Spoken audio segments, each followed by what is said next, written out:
we bring you the latest in the world of sports. I'm Diego Dario. We bring you the conversations you want to hear from your favorite icons and athletes. I'm Bea Diaz Fabros. In tonight's Game Plan, Aaron Black of the Meralco Bolts help us build the ultimate PBA guard from the league's current roster of superstars.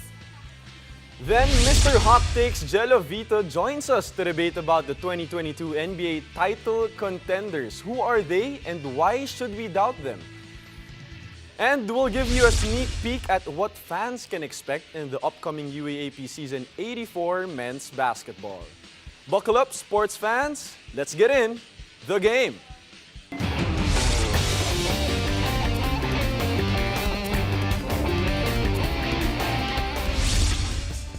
Watch any basketball game today and it's clear that the evolution of the modern guard is on full display all over the world, including the PBA.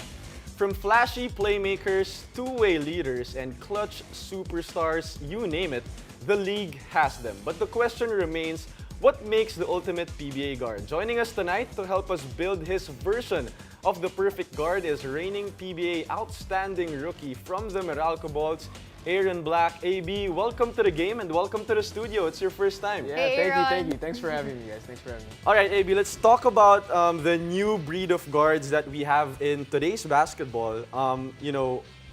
It's not necessarily that the point guard should set up the play. They can also, shoot off the ball. Yep. And you yourself do that. You play the one, you play the two. How do you think it has evolved throughout the years? I think it's not just here, it's all around the world. Yeah. Guards are not looked at for just one thing. You can be a great rebounder, you can be somebody that facilitates the team and works your teammates into the game, or you can just be a really good scorer. Somebody who just, you want to get buckets, you want somebody to get buckets, you need him there on the court for that reason, and that's why you put him on there.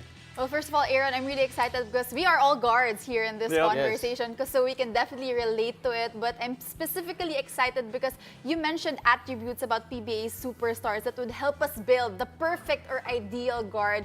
And let's start things off with the defensive capabilities. You mentioned the on-ball defense of Chris Ross. He's a two-time Defensive Player of the Year. He averages almost 2 steals per game. Aaron, so far, I'm sure you've gone up against him, brought down the ball with Chris Ross defending you. How difficult is it when you bring down the ball with Chris Ross there? Well, growing up, I actually looked up to Chris Ross. I still do, up to now. He actually made the top 5 steals all time today. Oh, wow. Which is crazy. Just a testament to how good he's been, defensively. And, it's not only on ball. I think off ball also. If you watch Chris Ross, he's always looking at the gaps that he can fill to try and steal the ball, try to disrupt the offense of the other team. And it's something that, if you're a guard coming to the league, that's somebody you want to study on the defensive end. And I asked him also, during the conference that the reason why he plays very good defense is because he knows all the sets, he does his homework, and he knows all the tendencies of the players as well. So what's the next attribute? Defense is already done for the most ultimate guard. Well, that next we up have. would be the handles. Now, we all know all the players in the PBA can dribble, but the handles of Terrence Romeo is on a different level. Tell us, how difficult is it to defend him one-on-one? I think if you talk handles in the PBA, Terrence would come up right away, right? He's one of the hardest guys to guard in the league. I did guard him last conference when he played them, and it was a tough job. He can shoot too, he can get to the basket, and those handles get him to wherever he needs to be on the court. So for me, those handles, he works on them a lot. I've seen it firsthand, the way he works, and hours and hours of work, as you can see, pays off. So when you're guarding a guy like Terrence, what can you do? Or can you even guard him one-on-one? Do you need help when Terrence is I mean, I think it's a matter of you can't really be awed by the ball handling. It's easier said than done. Yep. But for me, you may need help. You may need to crowd the lane. But with that team, with the guys on the team, it's hard to crowd the lane because they do have a lot of superstars on that team. Well, for Terrence Romeo, aside from his handles, he's a really great scorer as well, so it makes it even harder to defend him. But in terms of scoring abilities, you mentioned Paul Lee, and it's very interesting because you didn't choose a spot-up shooter. Paul Lee is someone who can score in multiple ways. Yeah. Tell us more about him, Aaron. Well, I didn't pick a spot-up shooter because Paul Lee can be a spot-up shooter. But at the Exactly, same yeah. time, he can do other things. We actually played them last night. And he's the type of guy that you don't want to see when you are playing Magnolia. But he can hit you in different ways. You know, he's very efficient. on the floor. He can hit his free throws if he gets to the line. He'll hit you from the 3, the 2, and he can get to the basket whenever he wants to. So it's really pick your poison when it comes to Paulie. That's true. Paulie is such a difficult shot maker. That's who he is. Yep. And it's really a tough matchup. But for your fourth attribute, you mentioned Stanley Pringle's speed and athleticism. Let's talk more about that one. Stanley's another guy, one of the toughest guys to guard in the league, just because he has basically the whole package. But just the athleticism and the speed, it's different. A lot of people in the league call him an import. Yeah. So when it's import season, it's like Ginebra has 2 imports. And I think he actually had a conversation with him a couple of months ago, or I think 2 years ago, sorry. And I talked to him about how he got his speed, and he said that he used to train with his close friend that was a football player, an NFL player. Ooh. So that's really how he started to gain his speed and athleticism, and that's when it all started. Well, we saved the last one for the favorite here because it is your teammate, Chris Newsome, the clutch gene of his. I was very curious on this one, Aaron. Is being clutch something that's inborn or something that you practice for? Based on what you experienced with Chris Newsome. Well, I talked to Nu about this, and he said that he has a clock in his mind. Oh, wow. So as he's going down, instead of working with the clock in front of you, he works with a clock in his mind. So he tries to do that. I think a lot of the NBA players, those clutch players in NBA, they do the same thing. So Nu is the type of guy, if I need a bucket in the end game, I'm giving it to him. He's proven it before. He's done it many times, and he'll probably do it again sometime soon when we come into these playoffs. Well, Chris Newsome is the 2016 Rookie of the Year. Yes. You were also a Rookie of the Year. But with your experience, being teammates with Chris Newsome, what did he tell you? What advice that can he give you?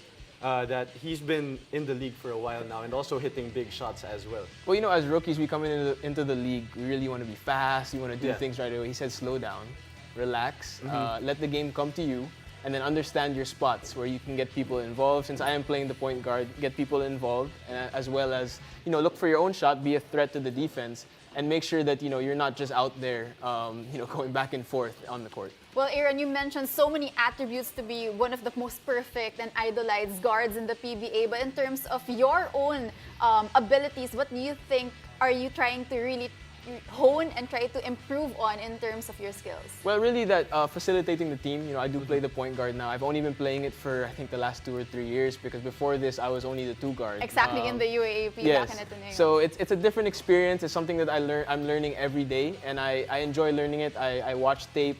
I learn from my vets on the team. Even guys like Andrew Karam, who's been on the team in the league for 9 years. There's a lot you can learn from those guys. So I just try my best to take everything in and learn what I can. And there we have it. We have the ultimate PBA guard right here with us. Chris Ross, defense of Chris Ross, Terrence Romeo's handles, Paul Lee's tough shot making, Stanley Pringle's athleticism, and Chris Newsome's clutch gene. Do you guys agree with Aaron's takes? Let us know. But thank you, Aaron, for your analysis and for your takes here. But you'll still be with us here in the game after the break. Mr. Hot Takes Jello Vito joins us to debate about the 2022 NBA title contenders. Who are they and why should we doubt them? Stay tuned. You're watching the game.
to the game. As we are always a fan of the NBA, be sure not to miss the action approaching the weekend. It's the Battle of LA tomorrow as LeBron James and the Lakers take on the Clippers. And then James Harden, Joel Embiid, and the 76ers take on Luka Doncic and the Mavs on Saturday. With the Philadelphia 76ers winning their third straight game today and establishing themselves as a force in the East, it's time for us to debate about NBA title contenders.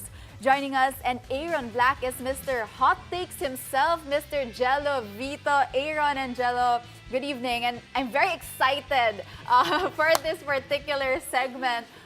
Basically, Aaron and Jello will be mentioning the different title contenders that you told us. And interestingly enough, it's all different. You guys don't have any of the same team. Yep. So what we will do is that Aaron will mention your title contender and Jello, ikaw kukonta ka lang sa kanya and vice versa. And first of all, it's good to have you guys here in the studio. The last time you guys were on the show, Jello was in the studio. Oh, yeah, that's AB right. was on Zoom, but you guys have to chill out. You might have to stay here and me staying in between you guys, but they're gonna be debating for sure. So what's our first take right here? Okay, all right. So let's first start off with the first title contender of Aaron Black. He mentioned the Miami Heat. What do you have to say about this, Jello? Ooh. Well, I really think that the Miami Heat right now doesn't have a definite closer.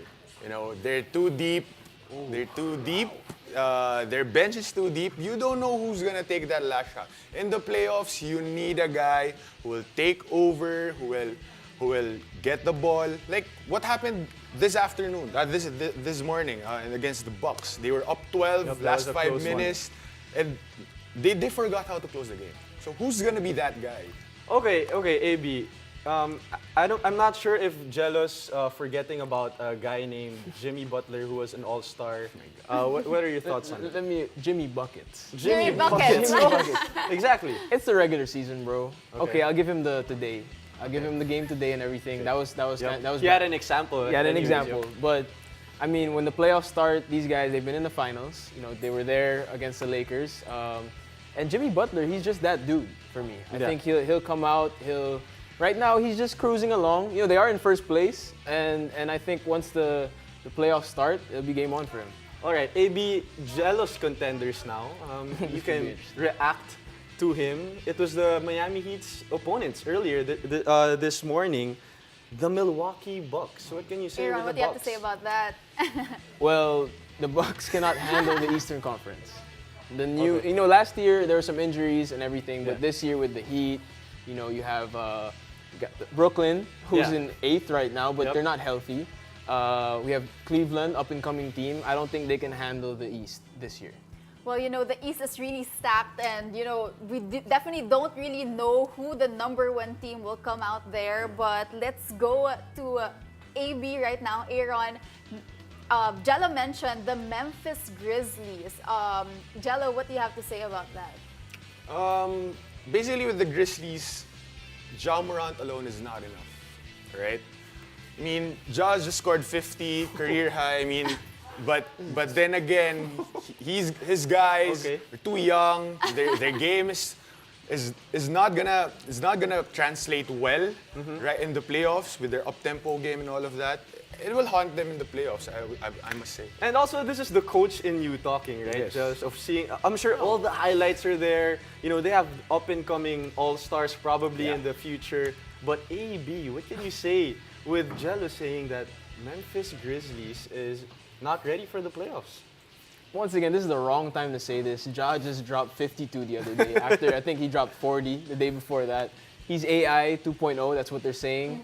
And they have a lot of guys on their team that can help. They have Jaren Jackson Jr., who I own in all my fantasy leagues, so I know how good he is. And they have guys like Desmond Bane, who's really come to his own. They have Dylan Brooks, who's still injured. He's not even there yet. Somebody like Steven Adams, who has the experience of the playoffs. And I feel like going into Kyle Anderson, from the Spurs. He does have that experience. So going into the playoffs, they're younger, but they're ready. They're ready. All right, so let's stay in the West. Let's talk about the title contender that Jello mentioned, the Phoenix Suns. Chris Paul is currently out with a thumb injury, Aaron. What do you have to say about that? you know, I'm half and half on this because I am a Phoenix Suns fan. Okay. But with the Warriors, you know, in the West right now, they're getting healthy. They're going to get Draymond back as well as Wiseman. Will a healthy CP3 really be able to, you know, lead his Suns past the Warriors? How healthy will he really be when he gets back? And can Ayton really come in and dominate the paint against that team? So we'll see. But actually, you know, Jello, I was very curious about the fact that they are the number one seeded team so far in the West. But do you think that with Chris Paul out, they'll be able to retain that number one spot as they enter the playoffs this coming April? I really think that they can, because again, the number 2 seed is 6 games away. So medyo malayo pa yun. But I really feel that Devin Booker being still there, Devin Booker still there, he's gonna do his job, take over, and again, he's starting as the point guard. So, and great things have been happening for the Phoenix since Chris Paul left with an injury. So I really think that they could stay in number 1. Well, you know, I think Devin Booker playing the point guard is good for his development individually as a player, but you know, his usage rate has been so high right now. He's bringing down the ball. He's expected to score, so that's going to be a question in the long run. But let's move on to AB's third contender, the Chicago Bulls. Jello, what can you say with the Chicago Bulls? The Chicago Bulls is a first-round team. Definitely. Oh my. They're just a first-round, bro. Again, Ito na And si he said Jello. there's a reason why Jello's Mr. Hot Takes. Oh. because nga again, eh. no. Being DeMar DeRozan, the end-all be-all of the Bulls right now, they can only... Because when they go past the first round, who are you gonna be up against? Brooklyn, Bucks, Miami Heat. So again, with the experience na wala pa sila, Okay. na getting past the second round, so it's again, they have to prove themselves muna to people na they can really be title contenders with the current lineup. But Aaron, you know, they have DeMar DeRozan who's playing one of his best seasons Yeah. yet in his career. Then you have Zach LaVine over there. What is your rebuttal to this Mr. Hot Takes, Jello? This might be the worst take. I mean, like, Why is first it of all, the worst DeMar take? DeRozan MVP season. Okay. He might win the MVP. For me, he is the MVP. You got Zach LaVine on there, scorer, a guy that can do a lot of things. You have Lonzo Ball coming back. You have their young guys that are playing well. And Vooch in the middle. Like, people have been, you know, bashing Vooch. He's not the guy. He's not going to get physical. He likes to pop and things like that. But Vooch is a 20-10 guy. And once you get to the playoffs, you know, and things slow down, he's the guy that you can dump on the post. And then you got LaVine and DeRozan outside waiting to get those passes. So this is a terrible take. by Jello. Okay. a So terrible take. for Jello's side though, you know, Caruso is out, Lonzo is out. But Jello, when AB said that DeMar DeRozan is probably MVP caliber, your face went from smiling to... I know. Real Galing quick, talaga why? si Jello Not eh. really, man. Come on. Would you take DeRozan over an Embiid or an Yes. or Nikola Jokic for the MVP? Not really. Yes, I would. No, not really. Why would you Why? take Why? DeMar? DeMar has been the best closer in the league this year. He has. I'm pretty sure you saw all those game-winning shots, and the guy comes out and he drops 35 like it's nothing. Okay, let's leave it to the fans. Yeah, actually, Bea. I have my own thoughts, but I'll leave it to them And and to the fans. next team also. Bea. All right, so let's go on to Jello's third and last title contender, one of the most talked about teams right now, the Philadelphia 76ers. Aaron, what do you have to say about the new duo in James Harden and Joel Embiid? I do like the duo. I don't like the Kobe and Shaq comparisons. Yeah. Please, That's let a little me too stop much, that I right think. now. It's just what, 3 games? 4 Yeah, let me games? stop that right now. But for me, okay, it was a good thing. They got Harden, but I feel like they plugged all the holes that Brooklyn had on their team. You know, you gave them Seth Curry, who's, you know, I think he just dropped 25 the other day. Yeah. And then you have a guy like Drummond who can give you 20 and 10 or 18 and 15 on a regular basis. And they gave picks as well, you know, looking to the future. So I feel like they gave too much, and they kind of rushed it for me. But at the same time, you know, if you're Philly, you do want to win the championship this year. But if Brooklyn gets healthy, there's no chance. Jello, how do you defend your third contender in the 76ers with what AB said? Well, the Philadelphia 76ers right now wants to win. So by all means, whatever things or whatever trade that they have to do right now, they have to do it. I mean, that duo of Harden and Embiid is beasting out right now, even if they just play for 3 games. But I really feel that they might go all the way. Okay, I love how they were I very know. civil I in actually, this It was debate. very chill, more Yep. than expected. But the fact that you guys have 6 different answers just goes to show how tight the race is to the NBA championship. But thank you guys. But of course, we'll still be sticking around with you because meantime, watching exciting NBA games and get a chance to win an awesome prize from Signal. Just take a selfie with your TV while watching NBA games on NBA TV Philippines, One Sports, or TV5. Make sure that the channel logo is visible in your selfie. Then go to Signal's official website to register and submit your selfie. 30 lucky viewers will win digital gift cards from NBA Store Philippines. For more info, visit www.signal.tv. This will happen from March 1 to April 11, 2022. After the break, we'll give a sneak peek at what fans can expect in the upcoming UAAP Season 84 men's basketball. Keep it here, you're watching The Game.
With collegiate hoops finally making its comeback and of course the UAAP alumni joining us here, we want to give you a sneak peek of the upcoming UAAP Season 84 men's basketball. Still with us are former Blue Eagle Aaron Black and a full force for the UP Fighting Maroons, Jello Vito, my partner Diego, Dario, and myself. Now guys, the UAAP is fast approaching after a 2-year halt. You know, finally this March, we'll be seeing the men's basketball back into action once again. Aaron, what are you looking forward to the most that we are going to be seeing these players back into the court? I think just having basketball back in the collegiate level again. Now I don't really know who's playing. Exactly. I mean, I know some of my old teammates are still there, but you know, it's going to be nice to see fresh faces, new guys come in, make a name for themselves, as well as those seniors that are on their last year try to make a name for themselves for the PBA draft. How do you think things are going to change now with the bubble setup and all that? Well, I mean, I was in a bubble myself these last 2 conferences for the PBA, and it's tough. It's something that, you know, it's not easy mentally.